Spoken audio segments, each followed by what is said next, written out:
Hello guys, কেমন আছো সবাই? আশা করি সবাই খুব ভালো আছো। থাম্বনেল দেখে হয়তো তোমরা শকড হয়েছো যে এই সিনেমাটা আমরা কয়েকদিন আগে আপলোড দিয়েছিলাম, আবার কেন আপলোড দিলাম। অ্যাকচুয়ালি আপলোড দেওয়ার পরে 4-5 ঘন্টার মধ্যে স্ট্রাইক আসে এবং এই ভিডিওটা ভ্যানিশ হয়ে যায়। কিন্তু যেহেতু এটা অনেক ভালো একটা সিনেমা, তো আমরা চাই না যে আমাদের চ্যানেলে এই সিনেমাটা কখনোই থাকবে না, এটা হোক। তো এজন্য এই ভিডিওটাকে আমরা নতুন করে আবার এডিট করেছি, মানে ভয়েসটা সেমই রয়েছে, শুধুমাত্র ভিডিও এডিটটা আবার নতুন করে করেছি এবং তোমাদের জন্য আবার রি-আপলোড করছি। দেখতে মন চাইলে দেখো, না দেখতে মন চাইলে নাও দেখতে পারো, কোনো সমস্যা নেই। এর কারণটা হচ্ছে এটা জাস্ট আমরা স্মৃতি হিসেবে এখানে রেখে দিচ্ছি। তো যাই হোক, ট্রেন টু বুসান 2 সিনেমাটি তাহলে আমি প্লে করে দিলাম। তবে ছোট্ট একটা ব্রেকের পরে তুমি জাস্ট কি করবে, ডিসক্রিপশনে যাও, ড্রশনে ক্লিক করে ব্রেকটা স্কিপ করে যাও। স্বাগতম প্রিয় বন্ধুরা, তোমরা কি একঘেয়েমিতে ভুগছো? তাহলে মজা পাওয়ার জন্য আজকের বিষয়টি একদম উপযুক্ত তোমাদের জন্য। এখানে তোমরা বিভিন্ন খেলার ফলাফল জানতে পারবে, খেলা সরাসরি দেখতে পারবে এবং ভবিষ্যৎবাণী করার মতো মজার একটি অংশও রয়েছে, যেখানে তুমি অনুমান করতে পারো কোন দল জিতবে, কতটা ব্যবধানে ইত্যাদি। এতে রয়েছে আকর্ষণীয় পুরস্কার জয়ের সুযোগ, বিলাসবহুল গাড়ি, নামি মোবাইল ফোন, কম্পিউটার এবং আরো অনেক কিছু। এটি এমন একটি বিশ্বস্ত জায়গা যেটি পিএসজি এর মতো আন্তর্জাতিক খেলার দলের পৃষ্ঠপোষকতা পেয়েছে, তাই এতে কোনো সন্দেহের সুযোগ নেই। নতুন কিছু খেলার সংযোজন হয়েছে, যেমন দ্রুতগতির চ্যালেঞ্জ খেলা ও মুরগির পথ চলা খেলা, যেখানে সহজেই খেলে আনন্দ নেওয়া যায়। আর হ্যাঁ, যদি তুমি আমাদের প্রচারমূলক সংকেত ব্যবহার করে নিবন্ধন করো, তাহলে পেতে পারো 12,000 টাকা পর্যন্ত পুরস্কার একদম বিনামূল্যে। সঙ্গে থাকবে প্রথম জমাই অর্থের পর বিনামূল্যে ঘূর্ণনের সুযোগও। অর্থ গ্রহণ ও প্রেরণ করা যাবে খুব সহজভাবে, নগদ, বিকাশ, রকেট, ব্যাংক হিসাব সহ আরো অনেক মাধ্যমে। তাই আর দেরি না করে উপরে থাকা স্থায়ী মন্তব্যে ক্লিক করো, সেখানে নিবন্ধনের প্রক্রিয়া রয়েছে। শুধু আমাদের প্রচার সংকেতটি ব্যবহার করলেই তুমি বোনাস পেয়ে যেতে পারো। তো ব্রেক শেষে আমরা মূল ভিডিওতে চলে আসলাম। তো সিনেমার কাহিনী শুরু হয় প্রথম পর্ব যেখান থেকে শেষ হয়েছে সেখান থেকেই। তবে প্রথম পর্বের কোনো ক্যারেক্টার এখানে নেই, সম্পূর্ণ ভিন্ন মানুষের কাহিনী আর কি। তো গল্পের শুরু হয় পেনিনসুলা একটা জায়গা থেকে, যেখানে পুরোটাই জম্বি ভাইরাসে ভরে গিয়েছে।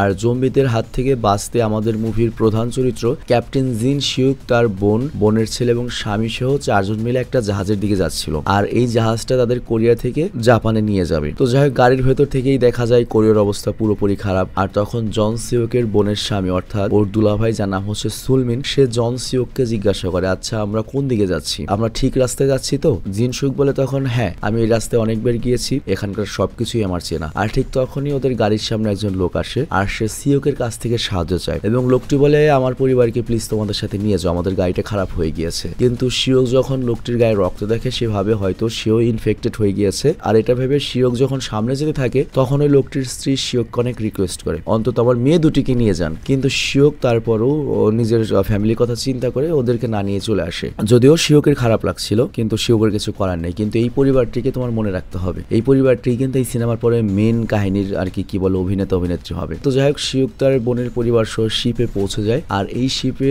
কোরিয়ার অনেক মানুষজন ছিল যারা কিনা জম্বিদের ভয়ে কোরিয়া ছেড়ে চলে যাচ্ছে। আর তারপর শিপটি কোরিয়া থেকে জাপানের উদ্দেশ্যে রওনা দেয়। তো শিওক যখন তার বোনের সাথে ছিল, তখন একজন আর্মি সৈনিক এসে শিউককে জানায় শিপটি জাপানের বদলে হংকং এ যাচ্ছে। আর এখানে উল্লেখ্য, এখানে কিন্তু ন্যাটো থেকেও সৈন্য এসেছে দক্ষিণ কোরিয়াকে হেল্প করার জন্য, দেখতেই পাচ্ছ আমেরিকান সৈন্য। তো জন শিউক তখন দ্রুত ক্যাপ্টেনের সাথে কথা বলতে জাহাজের ব্রিজে যায়। আর এইদিকে জাহাজের একটা কেবিনে একটা ব্যক্তি ইনফেক্টেড হয়, ধীরে ধীরে সে জম্বিতে রূপান্তরিত হতে থাকে। আর তাকে দেখে ক্যাবিনের সবাই আতঙ্কিত হয়ে পড়ে। আর এই ঘটনা একজন সৈনিক ব্রিজে গিয়ে তাদের সবাইকে জানালে জিন শিউক দ্রুত সেই কেবিনের দিকে যেতে থাকে, কারণ সেখানে তার বোন আর ভাগিনা ছিল। তো শিউক কেবিনের সামনে আসলেই একটা জম্বি তাকে হামলা করে, আর সেখানে শিউক করে কি তাকে শুট করে দেয়। আর এরপর কেবিনের ভেতরে গিয়ে সে যা দেখতে পায় সেটা খুবই ভয়ানক ছিল। সে দেখতে পায় কেবিনের সকল যাত্রীরা ইনফেক্টেড হয়ে পড়েছে, এমনকি তাদের মধ্যে তার ভাগিনাও ছিল, এবং এইসব যাত্রীরা মোটামুটি ইনফেক্টেড এবং যে কোনো সময় জম্বিতে রূপ নেবে। তো শিউক তখন এটা ভেবে তার বোনকে এখান থেকে নিয়ে যাওয়ার চেষ্টা করে, কিন্তু তার বোন তার ছেলেকে রেখে মোটেও যেতে চায় না। এবং দেখতে দেখতেই কেবিনের সবাই জম্বিতে রূপ নেয় এবং জম্বিগুলো শিউককে আক্রমণ করলে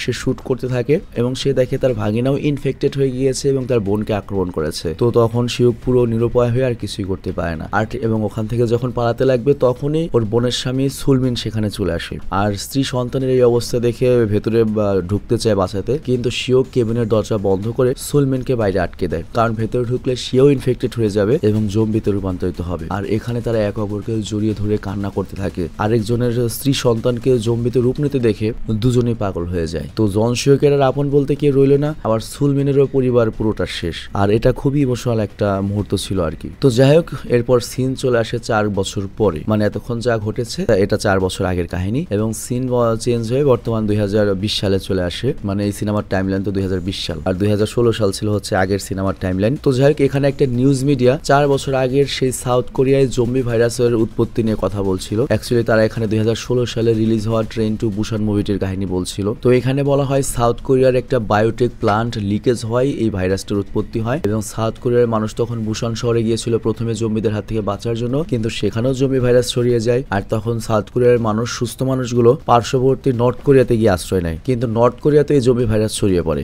আর তখন নর্থ কোরিয়ার পেনিনসুলা দ্বীপ থেকে এই মুভির কাহিনী শুরু হয়, মানে 2 কোরিয়া ছেড়ে একটা দ্বীপে সবাই আশ্রয় নিয়েছিল। আর তারপর ওখান থেকে তাদের সবাইকে বাঁচানোর জন্য কোরিয়া ছেড়ে সবাই জাহাজে জাপানের উদ্দেশ্যে রওনা হয়, কিন্তু জাপানের গভর্নমেন্ট ডাইরেক্ট বলে দেয় যে আমার দেশকে আমি ঝুঁকিতে ফেলে কোরিয়ার মানুষকে আশ্রয় দিতে চাই না। তো এই কারণেই ওই জাহাজটিকে ঘুরিয়ে হংকং এর দিকে নিয়ে যাওয়া হয়। আর এরপর সেই ঘটনার 4 বছর হয়ে যায়, এবং 4 বছর পরে আমরা বর্তমান সময় দেখতে পাই জিন সিউক, যার চুল বড় হয়ে গিয়েছে, এবং তার দুলাভাই যে এত বড় একটা অফিসার ছিল, বর্তমানে হংকং এ বসবাস করছে। কিন্তু তারা হংকং এ রয়েছে রোহিঙ্গার মতো, মানে তারা তো শরণার্থী, তাদেরকে হংকং এর মানুষ পছন্দ করছে না। আর এখানে লক্ষ্য, চায়নার চেয়েও কিন্তু হংকং অনেক উন্নত, মানে হংকং এর মানুষ কাউরে বেল দেয় না, এবং চায়নার যে সাধারণ মানুষ তারা হংকং এ থাকতে বেশি পছন্দ করে, ওখানে স্বাধীনতা বেশি। তো হংকং এর মানুষ ওদের মতো শরণার্থীদের ভালো চোখে দেখবে কেন বলো? ইভেন তুমি চায়না দিতে পারলেও তোমাকে কিন্তু হংকং ঠুংতে ঠেলা আছে, কারণ বাঙালিরা চায়না থেকে গিয়ে করে কেউ হংকং এ পালায়, খুব বাজে রেপুটেশন আমাদের। তো যাই হোক, ওদেরকে তো কেউ পছন্দ করে না। তো একদিন একটা গ্যাং করে কি ওদের দুজনকে ধরে নিয়ে ওদের বসের কাছে নিয়ে যায়, আর ওদের বস আবার দেখতে পাচ্ছে আমেরিকান বস। আর সে শিয়কদের একটা কাজের অফার দেয়, সেটা হচ্ছে তোমরা 4 জনের একটা টিম তৈরি করো, এবং তোমাদের পুনরায় আবার ওই কোরিয়ার দ্বীপ পেনিনসুলাতে যেতে হবে।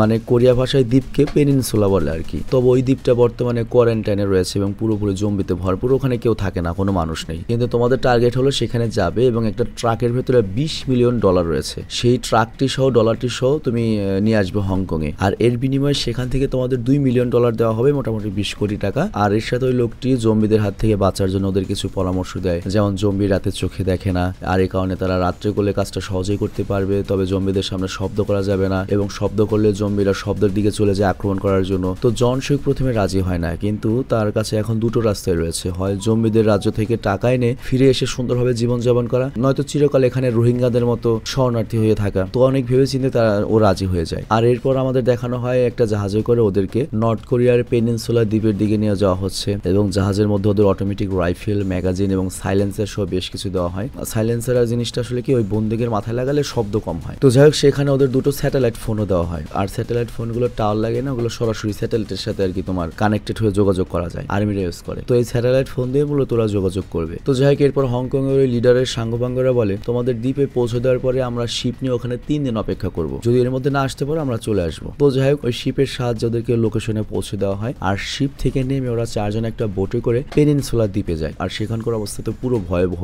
থমথমে অবস্থা, এবং সিনেমা দেখেই বুঝতে পারছো ভাই 160 কোটি টাকা কিন্তু অনেক লো বাজেট ভাই। ভারতে তো এখন 300 কোটি টাকার নিচে সিনেমা করতে পারে না, এরকম একটা সিনেমা ভারত বানাতে গেলে 1000 টাকা খরচ করে ফেলবো, আমেরিকা তো 2-3 হাজার টাকা খরচ করবে, কিন্তু দক্ষিণ কোরিয়ানরা ভাই সেই মাল। তো যাই হোক, ওখানে ওরা 4 জন একটা গাড়ি খুঁজে পায়, আর সেটি নিয়ে রওনা দেয় হচ্ছে সেই টাকা ভর্তি ট্রাক খোঁজার জন্য। তো কিছুটা দূরে গিয়ে ওরা একটা ট্রাক দেখতে পায়, তো শিউ গাড়ি থেকে নেমে ট্রাকটি চেক করে, কিন্তু এইটা ওদের টার্গেটেড ট্রাক ছিল না, মানে ব্যাংকের কোনো একটা ট্রাক আর কি, বুঝতেই পারছো। তো ওখান থেকে ফিরে আসার সময় ওরা দেখে একটা ভেঙে পড়া বিল্ডিং, যেটা পুরোটাই জম্বি দিয়ে ভরা, আর কাঁচের বিল্ডিং হওয়াতে আটকা রয়েছে ঠিকই, কিন্তু যে কোনো সময় ভেঙে বাইরে আসতে পারে। তো ওরা করে কি দ্রুত সেখান থেকে কেটে পড়ে, আর কিছুটা দূরে যাওয়ার পরে তার আরেকটা ট্রাক দেখতে পায়, আর এরপর শিওক করে কি তার 2 পার্টনার সহ ট্রাকটির দিকে যেতে থাকে, এবং ট্রাকের দরজা খুলে ভেতরে ব্যাগগুলো চেক করে যেখানে টাকায় ভরা ছিল, অর্থাৎ তারা সঠিক ট্রাকটি খুঁজে পেয়েছে। তো তারা অনেক খুশি হয়, আর এরপর তাদের শিপে ফিরে যাওয়ার পালা। তো তারা গাড়িটির সামনে চলে আসে, কিন্তু তারা দেখতে পায় গাড়িটির ড্রাইভিং সিটে একটা জম্বি রয়েছে। তো ওরা মনে করে জম্বিটা হয়তো মরা। তো এই জন্য জিন শিওকের দুলাভাই সুলমিন করে কি যখন ট্রাকে উঠতে যায়, তখনই জম্বিটা জাগনা হয়ে যায় এবং হামলা করে। তো সুলমিন যখন জম্বিটার হাত থেকে বাঁচতে যায়, কামড়হারের হাত থেকে বাঁচতে যায়, তখনই চাপ লাগে ট্রাকটির হর্নে, অনেক জোরে শব্দ হয় এবং জম্বি আসতে থাকে। কিন্তু ততক্ষণে শিওক ওই জম্বিটিকে গুলি করে মেরে ফেলে, আর একজন ট্রাকটা স্টার্ট করে, কিন্তু ট্রাকের এত জোরে হর্ন বেজেছে আশেপাশে সকল জম্বির অ্যালার্ট হয়ে গিয়েছে, এদিকে আসছে। তো শিওক এটি দেখে তার গান দিয়ে সকল জম্বিদের গুলি করতে থাকে, কিন্তু তখনই এখানে এত পরিমাণ জম্বি চলে আসে যে ওরা আর পেরে উঠতে পারে না, আর এই কারণে দৌড়ে গিয়ে ওরা ট্রাকে উঠে পড়ে, এবং তারা 4 জন গাড়ি নিয়ে জম্বি থেকে পালাতে শুরু করে। তো ওখানে শিওক তার একজন পার্টনার নিয়ে ট্রাকে, আর দুলাভাই সুলমিন আর একটা মহিলা আর একটা গাড়িতে। তো ওরা অনেক খুশি যে হংকং এ গিয়ে 4 জনই ধনী হয়ে যাবে। তো এরপর শিওক যখনই তার পার্টনারকে কল দেওয়ার জন্য স্যাটেলাইট ফোনটি বের করে যাতে শিপে থাকা বাকিদেরকে জানাতে পারে তাদের কাজ শেষ হয়ে গিয়েছে, তারা শিপে ফিরছে, কিন্তু ওই ফোনটি ব্যবহার করার আগেই তাদের সামনে কিছু লাইট নিক্ষেপ করা হয়, আগুনের লাইট। আর এই লাইট গুলো দেখে জম্বিরা ওদের দিকে আসতে থাকে, আর আমরা তো জানি লাইট দেখলে তো জম্বিরা আসবে। তো ফাইনালি সেটাই হয়, জম্বিগুলো আবারও দল বেঁধে ওদের দিকে আসে। আর ওদের এই কাজে কারা বা বিঘ্ন ঘটালো, কারা এই লাইট গুলো ফেলেছে, কোন প্রতিপক্ষ, একটা পরে আমরা জানতে পারবো। তো যাই হোক, এদিকে জম্বিদের হাত থেকে বাঁচার জন্য ওরা ফুল স্পিডে গাড়ি চালাতে থাকে, বাট তখনই সুলমিনদের গাড়িটি কন্ট্রোল করতে না পেরে সামনে পড়ে থেকে অনেকগুলো গাড়ির সাথে ধাক্কা খায়, মানে রাস্তা নেই ছিল না আর কি। আর তো ওদের গাড়িটা উল্টে যায়, আবার পেছনে সিওকদের গাড়িটাও ফুল স্পিডে আসছে। ওরাও যখন দেখতে পায় সামনে রাস্তা নাই, অনেক জোরে ব্রেক চাপ দেয় ঠিকই, কিন্তু তারপরেও ট্রাকটির স্পিড এত বেশি ছিল যে ট্রাকটা সোজা এসে দুলাভাইদের গাড়ির উপরে পড়ে এবং অ্যাক্সিডেন্ট হয়, এবং এত জোরে অ্যাক্সিডেন্ট হয় যে শিওক সামনের কাজ ভেঙে বাইরে পড়ে যায়। আর তারপর সে দেখে জম্বিগুলো তার সাথীকেও আক্রমণ করেছে, কিন্তু তখন সেখানে থাকা শিওকের যে দুলাভাই সুলমিন, সে জম্বিদের হাত থেকে লুকিয়ে ওই ট্রাকের যে অংশে টাকা রয়েছে ওই অংশ ঢুকে পড়ে, ওই যে কি বলে কন্টেনারের অংশে। আর ওই সুলমিনের সাথে থাকা যে মহিলা ছিল সে তো অ্যাক্সিডেন্টে মারা গিয়েছে, আর আরেকটাকে তো জম্বি খেয়ে ফেললো। তো এই দিকে শিওক জম্বিদের সাথে একা লড়াই করতে থাকে, কিন্তু জম্বি এত পরিমাণে ছিল যে ও পেরে উঠতে পারে না। আর একটা পর্যায়ে ক্লান্ত হয়ে সে যখন ছেড়েই দিয়েছে যে আমি মারা পড়বো, তখনই একটা গাড়ি এসে জম্বিগুলোকে উড়িয়ে দেয়। আর এখানে আমরা দেখতে পাই জুন নামের একটা মেয়ে গাড়িটা ড্রাইভ করছে, আর তার সাথে তার ছোট বোন ইউজনও ছিল। তো মেয়েটি শিওককে বলে তুমি চাইলে আমাদের সাথে যেতে পারো যদি বেঁচে থাকতে চাও। তো এরপর তারা 3 জন মিলে জম্বিদের কাছ থেকে পালাতে থাকে, আর এই দুইটা মেয়ের পরিচয় একটু পরে তোমরা জানতে পারবে। তো যাই হোক, জম্বিরা কোনোভাবে ওদের পিছু ছাড়ে না, কিন্তু এখানে যে মেয়েটা রয়েছে ড্রাইভ করছে জুন, ও কিন্তু নর্মাল ড্রাইভার না, সে তার ড্রাইভিং স্কিলে এতই পাকা যে জম্বিদের পর্যন্ত দিশেহারা করে ফেলে। সকল চিপা চাপা দিয়ে সেই লেভেলের ড্রাইভিং স্কিল দিয়ে সে করে কি মনে করে যে সবাইকে পার করে চলে আসে, কিন্তু গাড়িতে অতিরিক্ত ঝাঁকাঝাঁকির কারণে জিন শোকের যেটা হয়, সে বাড়ি খেয়ে গাড়ির ভেতরে অজ্ঞান হয়ে যায়। আবার এইদিকে মারাত্মক ড্রাইভিং এর পরেও জুনের গাড়িটি একটা ব্রিজের নিচে গিয়ে থেমে যায়, কারণ সামনে অনেকগুলো জম্বি রয়েছে যাদেরকে এড়িয়ে যাওয়া মোটেও সহজ নয়। আর ঠিক তখনই জুনের ছোট বোন করে কি ওর মাথায় একটা নতুন বুদ্ধি আসে, সে করে কি তার কাছে থাকা রিমোট কন্ট্রোল গাড়িটা প্রথমে জম্বিদের সামনে দেয়, আর তারপর ছোট্ট গাড়িটি দিয়ে জম্বিদের মনোযোগ নষ্ট করে এবং ওই ছোট গাড়িটিকে মারাত্মকভাবে কন্ট্রোল করে ওদের গাড়িটার পিছনে নিয়ে যায়। আর জম্বিরাও সেই ছোট্ট গাড়িটার শব্দ শুনে ও সামনের দিকে সরে গিয়ে পেছনে যায়, মানে বড় বোন বড় গাড়িতে পারদর্শী, ছোট বোন ছোট গাড়িতে। তো এরপর জুন করে কি সহজে ওদের গাড়ি নিয়ে সেখান থেকে চলে যায়, আর তারপর তারা তাদের বাড়িতে পৌঁছে আসে। আর এরপর যখন শিওক জুনের বাবা মাকে দেখে, ও তো পুরো শকড হয়ে যায়। অ্যাকচুয়ালি 4 বছর আগে এই পরিবারের রাস্তায় শিওকের কাছে সাহায্য চেয়েছিল এবং বলেছিল অন্তত আমাদের নানির 2টা মেয়ে নিয়ে যান, কিন্তু সেই 2টা মেয়ে আজকে তার জীবন বাঁচিয়েছে, মানে যাদের জীবন বাঁচাতে ও অস্বীকার করেছিল তারা আজকে ওর জীবন বাঁচিয়েছে, মানে ওই ফ্যামিলি আর বেরোতে পারেনি এখান থেকে, এখানে ওদের মতো সিস্টেম করে ওরা বেঁচে রয়েছে। তো যাই হোক, এরপর দেখা যায় শিওকদের অ্যাক্সিডেন্ট করা ট্রাকটির কাছে ইউনিট 631 নামের একটা গ্যাং দল পৌঁছে যায়, যারা কিনা গত রাতে শিওকদের লাইট মেরে বাধা দিচ্ছিল। আর এই গ্যাং লিডারের নাম হচ্ছে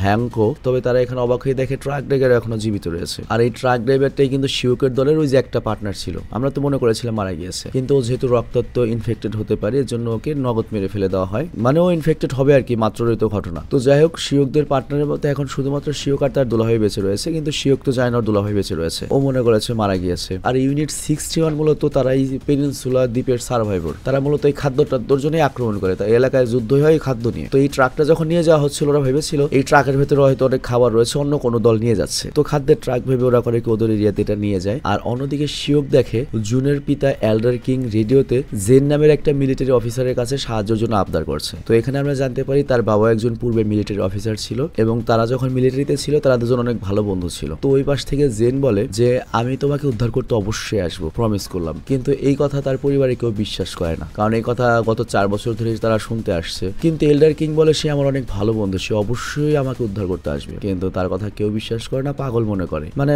2টা মেয়ে তো বাবাকে দামি দেয় না। বাট তখন আমাদের শিওক বলে 4 বছর আগেই সকল ধরনের উদ্ধার কাজ বন্ধ হয়ে গিয়েছে, এখন আর কেউ এখানে বাঁচাতে আসবে না। আর তখন জুনের মা মিং জং শিউকের কাছে আসে এবং জানতে পারে তারা টাকার জন্য 4 জন পার্টনার সহ হংকং থেকে এখানে এসেছিল। তো এরপর মিং জং বাকি 3 জনের কথা জিজ্ঞাসা করে, শিওক বলে বাকি 3 জন মারা গিয়েছে। আর আমরা তো জানি যে শিওক তো জানে না যে ওর দুলাভাই বেঁচে আছে এখনো। আর এইদিকে আমরা দেখি গ্যাং এর লোকেরা যখন ট্রাকটা খুলে তারা ট্রাকের ভেতর সুলমিনকে দেখতে পায়। তো সুলমিন তাদের কাছে বলে যে প্লিজ আমাকে মেরো না, কিন্তু তারপর ওরা করে কি জোর করে একটা গেমের জন্য ওকে নিয়ে যায়। আর এরপর তাদের মধ্যে থেকে যখন একজন ট্রাক চেক করতে আসে, সে খাবার মনে করে যখন ব্যাগ খুলে পুরো অবাক হয়ে যায়। আর সঙ্গে সঙ্গে এই কথা গিয়ে গ্যাং এর যে মেইন লিডার এশিওর কাছে গিয়ে বলে দেখো লিডার কিন্তু 2টা, মানে যে লিডাররা শিওকদের মেরেছে সেটা কিন্তু আলাদা, এশিও হচ্ছে তার চেয়ে বড় লিডার। তো এরপর ক্যাপ্টেন এশিও যখন সেখানে যায় অনেকগুলো টাকার সাথে স্যাটেলাইট ফোনও দেখতে পায়। তো স্যাটেলাইট ফোনটি অন করতে একটা কল আসে, আর কলের ওই পাশ থেকে হংকং এ থাকা সেই লিডারের সাঙ্গপাঙ্গরা বলে তোমরা কোথায় রয়েছো, তোমাদের জন্য তো আমরা এখন অপেক্ষা করছি, দ্রুত দ্রুত টাকা সহ ট্রাকটা নিয়ে চলে আসো। তো তারা মনে করে তারা হয়তো শিউকদের সাথে কথা বলছে, কিন্তু এরপর যখন ক্যাপ্টেন এসিও কথা বলে সে বলে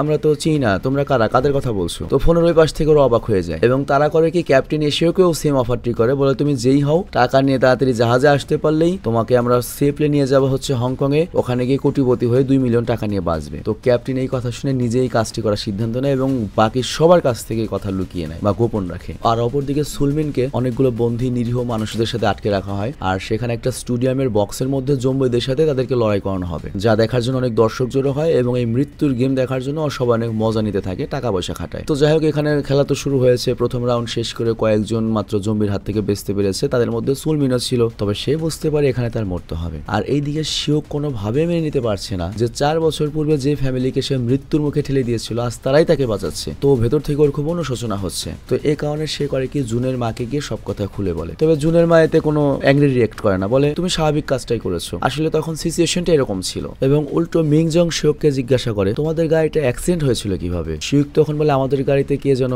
লাইট মেরেছিল বলতে যেটা জানি কি বলে ফ্লেম মেরেছিল আর কি, যার ফলে জঙ্গিরা আমাদের উপর আক্রমণ করেছে। তো এটা দেখে ওরা বুঝে যায় যে এটা ইউনিট 61 গ্যাং এর কাজ এবং ওই হারামজাদারা খালি বাকি যারা সার্ভাইভার রয়েছে তাদের সাথে এগুলাই করে। তো সব কথা শুনে মিংজং প্ল্যান করে যে ওই গ্যাং এর কাছ থেকে ট্রাকটা নেবে এবং স্যাটেলাইট ফোনটা নেবে এবং ওই ট্রাকের সাথে এই ফ্যামিলি এবং শিউকরা চলে যাবে হংকং এ। মানে বিষয়টা বুঝছে, ওই ট্রাকটা এবার ওরা নেবে এবং ওই জাহাজে যাবে, তারপর পেনিনসুলা থেকে বেরিয়ে হংকং এ চলে যাবে। তো গ্যাং এর সাথে ফাইট করতে হবে, তো এই জন্য তারা রাতে বের হওয়ার প্রস্তুতি নেয়। আর রাত হয়ে গেলে তারা 4 জন বেরিয়ে পড়ে ইউনিট 61 গ্যাংদের এরিয়ার জন্য।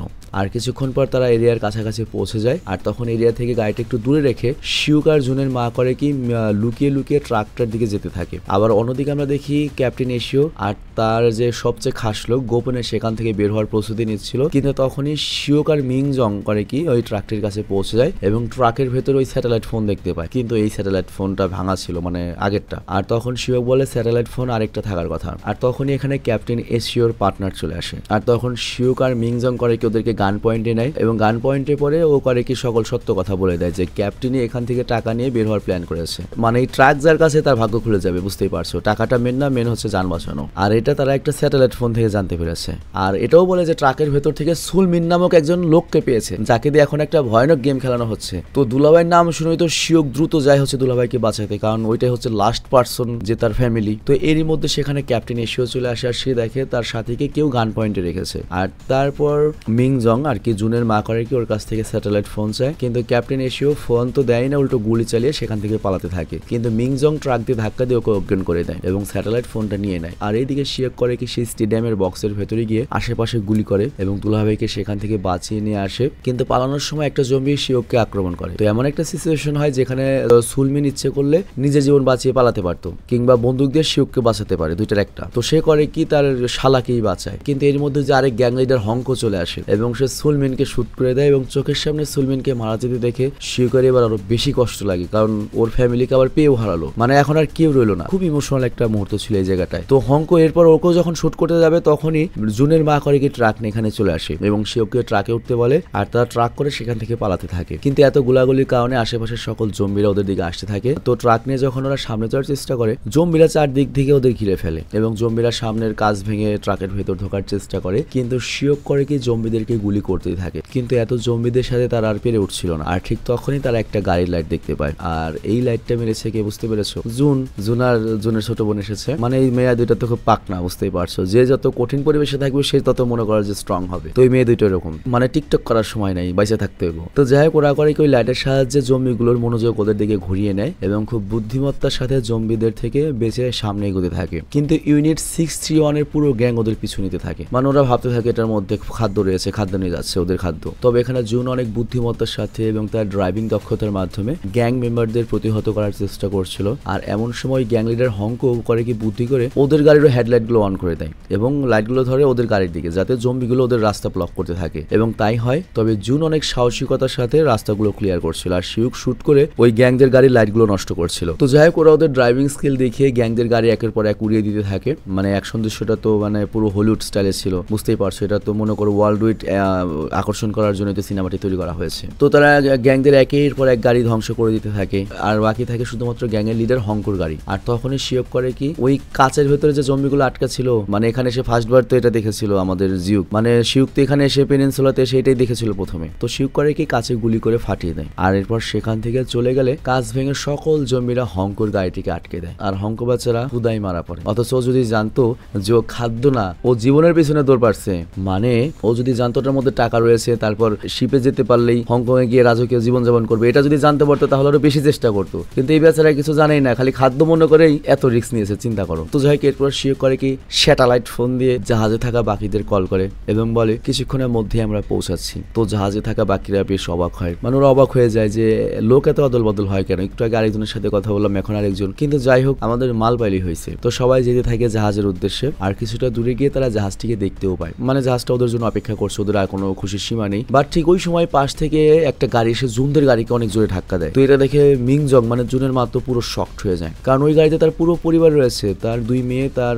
স্বামী। আর এই দিকে দেখা যায় ধাক্কা দেওয়া লোকটি ছিল হচ্ছে এই গ্যাং এর ক্যাপ্টেন এশিও, আর সে জুনকে গান পয়েন্টে করে বলে সবার অস্ত্র ফেলে দাও, না হলে ওদেরকে মেরে ফেলবো। তো এই অবস্থায় আর তো কিছু করার নেই, সবাই অস্ত্র নিচে ফেলে দেয়। কিন্তু তখন ছোট্ট মেয়ে ইউজন করে কি আবারও তার বুদ্ধিমত্তার পরিচয় দেয়। সে করে কি তার রিমোট কন্ট্রোলের গাড়িটা বের করে ওই গাড়িটা দিয়ে এশিওর কাছে দেয়, আর এর ফলে মনোযোগ নষ্ট হয়। আর এই সুযোগে জুন করে কি নিজেকে ছাড়িয়ে নেয়, কিন্তু ক্যাপ্টেন এশিও তখন ইউজিনকে গুলি করতে যায়, কিন্তু তখন ইউজিনের বাবা সামনে চলে আসে এবং গুলিটা ইউজিনের বাবার লাগে। তবে এখানে ওদের ফ্যামিলি সে বাপটা মানায় নেয় আর কি, বেশি বুড়া দেখায় ফেলছে, মায় আন্দাজে পোলাওয়ান আন্দাজে, মানে আমার ভবিষ্যৎ আর কি। তো যাই হোক, এদিকে আমরা দেখি মিং জং বন্দুক ওঠানোর চেষ্টা করে, কিন্তু তখন ক্যাপ্টেন ওর পায়ে শুট করে দেয় এবং ট্রাক নিয়ে সেখান থেকে চলে যায়। আর তারপর ক্যাপ্টেন এসেও ট্রাক নিয়ে সোজা শিপে চলে আসে। তো শিপের ভেতরে বাকিরা চেক করে দেখে যে গাড়ির ভেতরে টাকা রয়েছে, তবে তারা ড্রাইভারকে দেখে অবাক হয়ে যায়। তারা অবাক হয় এটা ভেবে যে কাদের চুরি করতে পাঠালাম, কে চুরি করে নিয়ে আসলো এবং কয়বার হাত বদল হলো। তো যাই হোক, ওরা টাকা পেয়ে খুশি, ক্যাপ্টেন এশিও খুশি। কিন্তু তখনই ওদের দলের যেটা লিডার সে করে কি হাসতে হাসতে ক্যাপ্টেন এশিওর মাথায় পুরো 6 রাউন্ড গুলি করে দেয়। মানে ওদের কথা হচ্ছে যদি ওকে মেরে দিই তাহলে তো পুরোটাকে আমাদের, 2 মিলিয়ন ওদের কেন দেবো। কিন্তু ক্যাপ্টেনও যাওয়া কম না ভাই, ও তো লিডার, পুরোপুরি মরার আগে ফুল স্পিডে ট্রাকটিকে ব্যাক দিয়ে নেয় এবং শিপের দরজা খুলে দেয়। আর দরজা খুলতেই ভেতরে অনেক জম্বি চলে আসে শিপের ভেতরে, আর এতগুলো জম্বি ওদের পক্ষে কন্ট্রোল করা অসম্ভব ছিল। এবং এর ফলে যেটা হয়, ক্যাপ্টেনও মারা যায়, ওদের সাথে সাথে বাকি সবাই মারা যায়। আর দূর থেকে শিওক এবং মিংজং এর ফ্যামিলিটা দেখছিলই। তো যাই হোক, এইদিকে দেখা যায় ক্যাপ্টেন এশিও যখন ইউজেনকে গুলি করেছিল ছোট মেয়েকে, তখন ওর বাবা তো গুলি খেয়েছে এল্ডার কিং, এবং সেও আস্তে আস্তে মৃত্যুর কোলে ঢলে পড়ে এবং তাদের পুরো ফ্যামিলিতে একটা শোকের ছায়া নেমে আসে। এবং কিছুক্ষণের মধ্যেই বাবা মারা যায়, নাফারের দেশে চলে যায়। তো এখন তাদের আর ফেরত যাওয়ার কোনো রাস্তা নেই, মানে শিপও শেষ, টাকাও শেষ, সব অফারই শেষ। তো ওরা হাতে থাকে এখানে কোনোভাবে তাদের ধুকে ধুকে মরতে হবে। বাট ঠিক তখনই ওখানে একটা মিলিটারি চিনুক হেলিকপ্টার চলে আসে, যেটা দেখে জুন আর ইউজন করে কি ওদের গাড়ি থেকে ফায়ার বক্স বের করে এবং আকাশে মেরে হেলিকপ্টারের দৃষ্টি আকর্ষণ করায়। আর এদিকে জুনের মা শিউককে বলে 4 বছর আগে তুমি আমাদের জীবন বাঁচাতে সাহায্য করেনি, কিন্তু এইবার তুমি আমাকে কথা দাও যেভাবে হোক অন্তত আমার মেয়ে দুটোকে বাঁচাবে, এখান থেকে বাঁচিয়ে নিয়ে যাবে। তো শিউক কথা দেয় আমি অবশ্যই বাঁচাবো। আর তারপর সে তার মেয়েদেরকে নিয়ে দৌড়ে হেলিকপ্টারের দিকে যেতে থাকে। আর এইদিকে জুনের মাও করে কি তার স্বামীকে বিদায় জানিয়ে শিউকদের পিছু পিছু আসতে থাকে, কিন্তু তার পায়ে গুলি লাগার কারণে সে বুঝতে পারে সে ওই পর্যন্ত যেতে পারবে না। আবার এইদিকে শিউকদের পেছনে শত শত জম্বিরা লেগে রয়েছে। তো তখন জুনের মা করে কি পেছন থেকে গুলি করে জম্বিদের হাত থেকে ওদেরকে কাভার করতে থাকে। আর যখন দেখতে পায় অনেক জম্বি চলে এসেছে, তখন জুনের মা একটা কঠিন সিদ্ধান্ত নেয়। সে করে কি ওই টাকার ট্রাকে বসে হর্ন বাজাতে থাকে যাতে বাকি সব জম্বিরা ওর কাছে চলে আসে। আর ওইদিকে আমরা দেখতে পাই হেলিকপ্টারের কাছে পৌঁছে জুন দেখে তাদেরকে যে হেল্প করতে এসেছে সেই অফিসার আর কেউ নয়, বরং অফিসার জেন, যার সাথে তার বাবা কথা বলতো, তার বাবার বন্ধু। তো তখন ওরা বুঝতে পারে ওর বাবা কোনো পাগলামি করেনি, ওর বাবা ঠিকই ছিল। তোর বাবার আসলেই ভালো বন্ধু ছিল অফিসার জেন। তো জুন তখন অফিসার জেনকে বলে আমার মাকে বাঁচানোর জন্য একটু অপেক্ষা করুন, কিন্তু পরিস্থিতি তো হাতের নাগালের বাইরে চলে গিয়েছে, এখানে হেলিকপ্টার আর 2 মিনিট থাকলে সব শেষ। তো অফিসার মানা করে দেয়। আর তখন আমরা দেখি জুন অফিসার জেনের কাছ থেকে বন্দুক নিয়ে তাকে গান পয়েন্টে নিয়ে বলে আপনাকে অপেক্ষা করতেই হবে। আর এই সবকিছু দেখে জুনের মা সিদ্ধান্ত নিয়েছে সে নিজেকেই নিজে শেষ করে দেবে যাতে ওরা চলে যায়। আর এই দৃশ্য দেখে জুন তো পুরো ইমোশনাল হয়ে যায়, 2 বোন কান্নায় ভেঙে পড়ে। তো এই দৃশ্য যখন শিওক দেখে, মানে মেয়ের দিকে যখন তাকায়, মায়ের দিকে যখন তাকায়, শিওকের তার নিজের বোনের কথা মনে পড়ে এবং নিজের ভাগ্নির কথা মনে পড়ে, তার দুলাভাইয়ের কথা মনে পড়ে যাদেরকে সে বাঁচাতে পারেনি। এবং শিওক জানতো প্রিয়জনদের হারানোর কষ্ট কতটা যন্ত্রণা, আর সে এই ভুলটা আবার পুনরায় করতে চায় না, কারণ তাকে তাহলে সারা জীবন এই যন্ত্রণা নিয়ে থাকতে হবে যে ওর মাকে, জুনের মাকেও বাঁচাতে পারেনি। তো এইবার শিওক করে কি জুনের মাকে বাঁচানোর জন্য দৌড়ে ছুটে যায় এবং জম্বিদের ফায়ার করতে থাকে। আর শিওককে এগিয়ে আসতে দেখে জুনের মাও সিদ্ধান্ত বদলে ফেলে, সেও জম্বিদের ফায়ার করতে থাকে এবং গাড়ি থেকে নেমে হেলিকপ্টারের দিকে এগোতে থাকে। আর সামনে থেকে শিওক কভার দিতে থাকে। আর তারপর শিওক করে কি স্মোক গ্রেনেড ছুড়ে মারে, ধোয়ার সৃষ্টি করে যাতে জম্বিরা আর দেখতে না পায়। এবং অনেক চেষ্টা করে জুনের মা আসলেই বেঁচে যায়। আর মাকে ফিরে পেয়ে জুন আর ইউজিন তো মনে করে জীবন ফিরে পেয়ে গিয়েছে এবং মাকে জড়িয়ে ধরে ওরা কান্না করতে থাকে। আর তারপর সবাই মিলে হেলিকপ্টারে ওঠে। আর তারপর দেখা যায় মিং জংকে বা জুনের মাকে ট্রিটমেন্ট দেওয়া হচ্ছে এবং তারা সবাই মিলে যেতে থাকে হংকং এর উদ্দেশ্যে নতুন ভাবে জীবনযাপন করার জন্য। যদিও তারা জীবন থেকে অনেক কিছু হারিয়ে ফেলেছে, কারো বাবা, স্বামী বা পুরো পরিবার কিংবা মাতৃভূমি, কিন্তু তারপরেও বেঁচে তো থাকতে হবে, সুইসাইড করার কোনো অপশন নাই। আর এখানেই ট্রেন টু বুসানের দ্বিতীয় কিস্তি শেষ হয়ে যায়। তো যতই নেগেটিভ রিভিউ থাক, আমি বলবো অসাধারণ একটা সিনেমা হয়েছে। এর কি ভালো সিনেমা চাও ভাই? আসলে মানুষকে খুশি করা অনেক কষ্ট। মানুষ আসলে অতীতে থাকে। থানোসের একটা ডায়লগ আছে না, মানুষ কোনো সময় অতীত ভুলতে চায় না, অতীতের কষ্ট চাটতে থাকে, অতীতের সুখ নিয়েও আফসোস করতে থাকে। তো এরকম প্রথমটা নয় ভালো হয়েছে, দ্বিতীয়টা তো খারাপ হয় নাই ভাই। তো যাই হোক, আশা করা যাচ্ছে এটার তৃতীয় পার্ট আসতে পারে, তবে এখনো পর্যন্ত এটার কাজে শুরু হয় নাই। তো বুঝতেই পারছো গত 5 বছর ধরে সবাই খালি আশাই করছে এটার তৃতীয় পার্ট আসবে, কিন্তু আমার কাছে মনে হয় হলিউডের কোনো ফ্র্যাঞ্চাইজি যদি না ধরে এটার তৃতীয় পার্ট আনা সম্ভব নয়। এবং তৃতীয় পার্ট যদি আসে তাহলে সেটা হয়তো ওয়ার্ল্ড ওয়াইড আকারে আসবে এবং হলিউড থেকে হয়তো তৈরি হবে। তবে ওইটা হলো তার ট্রেন টু বুসান হলো না, তাই না? ওইটা হলো তো হলিউডে অন্য কোনো একটা সিনেমা হয়ে গেল। তো ট্রেন টু বুসানের যাত্রা মূলত এই সিনেমা দিয়ে শেষ মোটামুটি আশা করতে পারো। তো যাই হোক, তোমাদের কাছে এই সিনেমাটি কেমন লেগেছে? এবং আমরা বলেছিলাম আমরা নিজেরা এই সিনেমা সম্পর্কে জেনে তারপর রেটিং দেবো। তো বাকি দুনিয়ার সবাই রেটিং দিয়েছে 10-এ 5.5। তুমি এই সিনেমাকে টিকে কত রেটিং দেবে সেটা কমেন্ট অবশ্যই জানাবে। বিদায় নিচ্ছি, ভাই।